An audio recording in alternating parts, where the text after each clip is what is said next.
Okay, I'm narrating just to give some information. Right now I don't have my taillights installed as part of a test. Started, that seatbelt light goes on.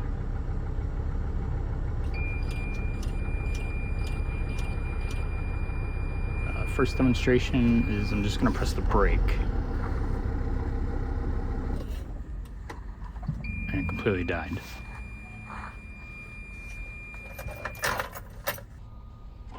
Just pausing also to say I'm not doing anything off camera unless noted.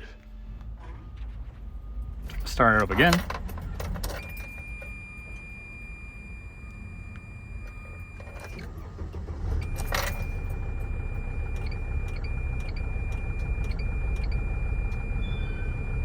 See, SRS light, check engine light. Also note the fluctuating fuel level, the buzzing, hissing from that right turn signal.